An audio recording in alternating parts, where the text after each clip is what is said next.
Всеки от нас търси одобрението на другите хора в доста от нещата, които правим.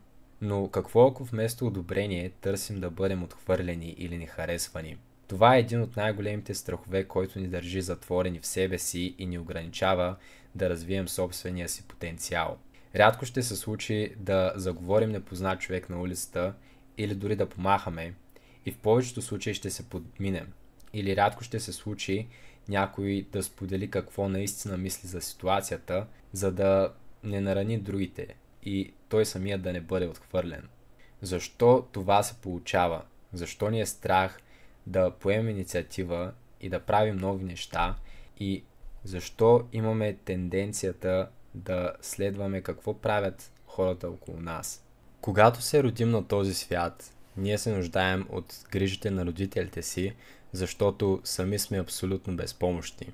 В процеса на израстване, детето се научава да гледа към родителите си, като че те са целият свят. И съответно то постепенно се научава да бъде самостоятелно, научава се да ходи, научава се да говори. Проблемът идва, когато детето пораства и се опитва да прави нещо само, например да върже връзките на обувките си, но родителите му бързат. И в този момент, ако родителите му вържат връзките вместо него, това подсъзнателно се отразява като мисъл, че аз не съм достатъчно бърз да се справя с тази задача, не мога да вържа връзките си и е нужно някой друг да го направи за мен. Дори в този малък пример, когато много от тези неща се натрупат, те формират нашите вярвания.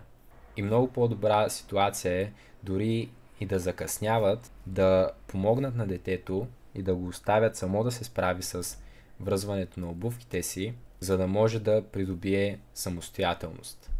А след това по-нататък и в училище се научаваме, че когато изкараме отлични оценки, всички ни харесват, а когато се справяме зле и изкараме лоши оценки, всички не ни харесват. Тоест все повече формираме вярването, че е нужно да се справяме добре и е нужно другите да ни одобрят, за да живеем добър живот. И влизаме в системата на одобрение или отхвърляне. Но всъщност тук имаме свободата да се питаме, това ли е всичко от живота? Няма ли нещо повече, към което да се стремим? Не можем ли да бъдем по-свободни, по-самостоятелни, по-щастливи? Не можем ли да създадем живота, който искаме? И аз вярвам, че това е възможно. И тук идва въпросът, защо чакаме одобрението от другите хора, вместо да се опитаме сами да преодолеем този страх и да действаме, независимо от това какво ще кажат другите. Ако погледнем към хора, които са успели, те не са чакали някой друг да ги одобри, а те сами са приели себе си и са одобрили себе си и са започнали да вярват, че могат да постигнат повече. И това съм го забелязал лично с моят опит, че когато одобрявам себе си и поставям себе си на първо място и правя това, което чувствам, че е редно за мен, животът ми се променя към по-добро. Да нека разгледаме следният пример. Какво ако на Земята са останали само двама човека и те не се познават, никога не са се виждали през живота си? Какво ще стане, ако и двамата от тях си мислят, аз не мога да говоря с непознати, мен ме е страх. Ами тогава никой няма да разговаря с другия. Но в моментът, в който някой от тях реши да разговаря, то в този момент той сам се одобрява, нали? Защото няма кой друг да го одобри. Той сам решава, че може да поеме инициативата да говори с другия човек и да се пробва да спасят населението. С този пример искам да подчертая, че одобрението може да дойде от нас самите. Всъщност, то винаги идва от нас. А когато другите хора ни одобряват, то това показва, че ние сме одобрили себе си. Но дори това да не е така, какво ми пречи да опитаме? Ако това е възможно за някой друг, защо наистина да не опитам? Защо да не е възможно и за мен? В психологията на Алфред Адлер има следната концепция. Човек, който живее за да задоволи очакванията на другите, всъщност не живее собствения си живот, а живее за другите. Но ако живеем за другите, кой всъщност ще живее нашия живот? И дори това да звучи егоистично, то е точно обратното.